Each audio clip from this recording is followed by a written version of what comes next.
Was that little peck on the lips supposed to be my reward, Jax? She asked, her voice husky. Her professional suit was now disheveled, giving her an air of wild, untamed sensuality. Her stockinged leg brushed against his. She was a vixen, a soul-stealing fox. Jax gasped, nodding. He thought he was in control, but in the end, she was the master of this game. At least this time, he was a willing player. But Jax, she purred, for me, this is the reward. She meant the desperate, suffocating, plundering kiss. A kiss that was, he had to admit, perfectly suited to the woman who gave it. As you wish, my lady. Good boy, she whispered. The name, which had once been a mark of his humiliation, now sent a strange, thrilling shame through him. Don't call me that, he stammered, his whole body trembling. He was the one who was about to go insane. This time, Lilith had shown him that pleasing her could be very simple, or it could be a descent into a hellishly beautiful paradise.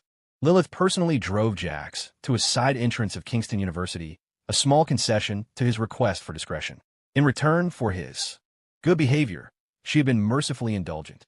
But there was no such thing as a free lunch. Before he got out of the car, she claimed another soul-stealing kiss as payment, leaving him dizzy and weak. He staggered out of the Rolls-Royce Cullinan and moved toward the campus at a snail's pace. God, she's going to drain me dry. Inside the car, Lilith answered a call from Mr. Sterling. Ms. Astor, young Master Leo, is at the hospital, threatening to jump off the roof. Perhaps you should go see him. His voice dwindled. He knew he was overstepping, but he truly wanted her to connect with the one family member who had never tried to harm her. Let him jump, she said coldly. If he dies, have him cremated. And as for you, you're on duty watching the general in the backwoods for a week. The general was her white lion, ferocious, bloodthirsty, and untamable. It was the one thing Mr. Sterling truly feared. The punishment was severe. She was genuinely angry. Mr. Sterling sighed, a deep, weary sound of resignation and heartache. Yes, Ms. Astor. Jax's shadow disappeared around the corner before he finally dropped the act, his posture relaxing back to normal. He peeked back, his body hugging the wall just to be sure. Lilith was gone. He let out a long breath. As breathtakingly beautiful as she was, a woman whose every curve seemed designed to drive a man insane, he was running on empty. He needed to play guerrilla warfare for a while, restock his ammunition before the next engagement. He'd only taken a few steps before students started recognizing him.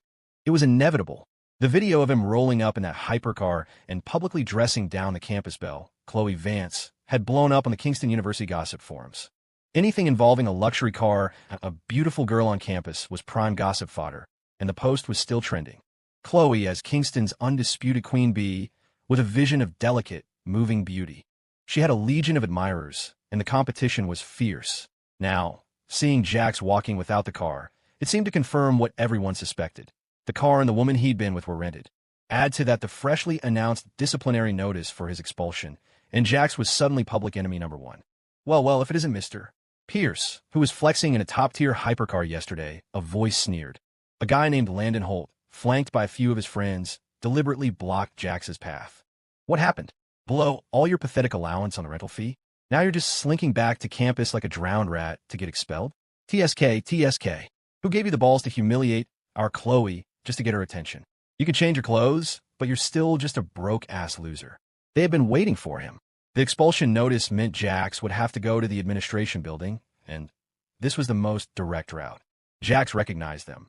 Upperclassmen, seniors, and all of them Landon Holt's lackeys. Landon was one of Chloe's most persistent and aggressive suitors. He came from a powerful family, the only son of a senior university administrator, and he walked around campus like he owned the place. Chloe's campus belle title owed a lot to his strong-arm campaign tactics during student polls. Landon was a senior, and the research project for his grad school application had been destroyed. Jax had willingly taken the blame. Landon already despised Jax for being a punk-styled loser who trailed after Chloe like a puppy. Now he had a real reason to come after him, and he wasn't about to let it go. Murmurs rippled through the onlookers. Is that really Jax? Did he get plastic surgery or something? The sharp brows, the intense eyes. He looks so handsome in just a simple white shirt. He almost has this refined, aristocratic vibe. With that face and body, he actually looks good enough for Chloe. Shut up.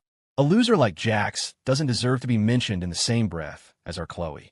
I heard he's been obsessed with her for years. He should take a good look in the mirror and see what a toad he is. What a shame. He blew his life savings on one day of flexing, and all it got him was a lifetime of shame. The crowd was full of students who had seen the updates on the gossip forums and had come specifically for the drama. Jax couldn't be bothered with these idiots. He strode forward with his long legs, intending to walk right past Landon and his crew, not giving them a second glance. In his past life, desperate to escape Lilith's control at Moonshadow Estate, he had trained in martial arts, kickboxing, boxing, and even Krav Maga. When Lilith saw his interest, she had pitted him against the Astor family's highly trained bodyguards for practice. Eventually, he could handle 4 of them at once, if he had kept going. But then he'd had a revelation. No matter how strong he got, he was just a better-built, more powerful doll for Lilith's private amusement. The realization shattered him. He couldn't train another day after that. Still, what he had learned was more than enough for this. His body wasn't back to its peak condition from his past life, but with his technique, these clowns wouldn't even be a warm-up. Seeing Jax about to brush past them without a word, Landon wasn't about to let him off so easily. He was about to start trouble when a commotion arose from down the path. Chloe Vance was walking toward them, surrounded by a crowd of admirers. Landon stood right beside her, chest puffed out like a knight protecting his queen. But when he saw Jax's face, Landon's expression soured. How dare this unwanted little bastard be more handsome than him, the department's golden boy? Jax, you're on your way to the admin building to pick up your expulsion papers, right? Landon called out, his voice dripping with condescension. Here, your friendly upperclassman brought them for you. Jax shot him a look. You didn't need a crystal ball to see this asshole was up to no good. Sure enough, before Jax could move, Landon threw the file onto the ground. He smirked, looking down on him. Oh, I almost forgot. Jax, you destroyed my grad school research project, delaying my application.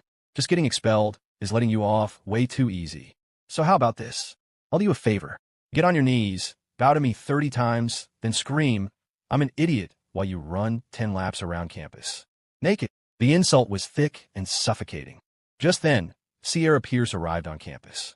Seeing Jax surrounded, she rushed to get him out of there, pushing through the crowd to grab his arm. Jax, you need to come with me right now. Caleb, But this time, as if he'd anticipated it, Jax sidestepped her touch. She stumbled, nearly falling in front of everyone. Jax wasn't surprised to see her.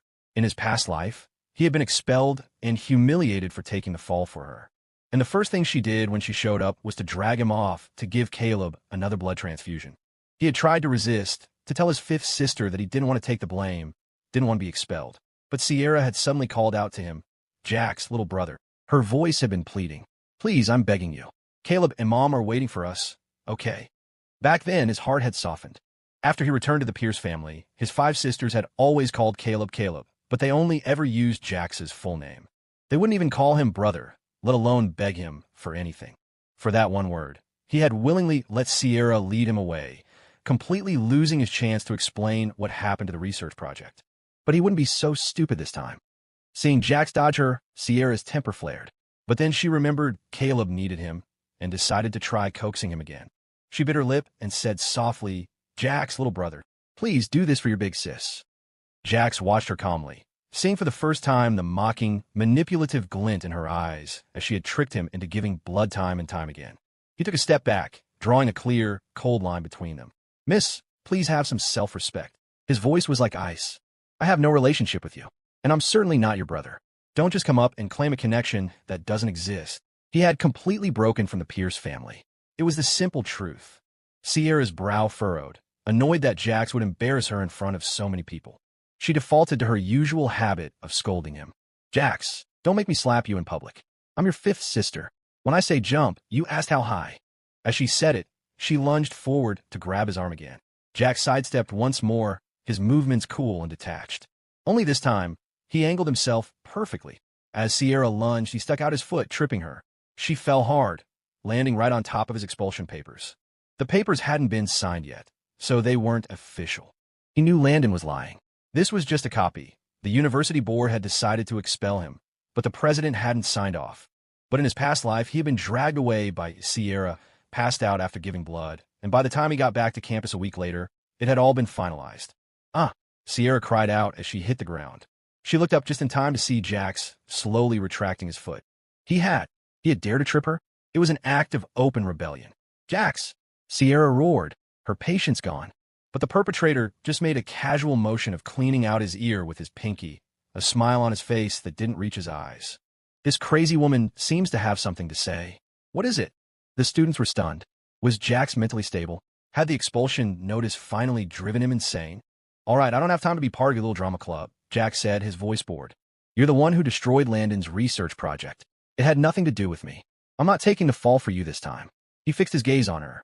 Sierra, the one who should be expelled is you. The ugly truth of him being her scapegoat was now out in the open. Sierra's eyes widened in shock, unable to believe Jax could be so merciless to her. She was his sister, but her attention was drawn to the papers under her hand. She picked them up, her eyes scanning the text accusing Jax of maliciously destroying the research project.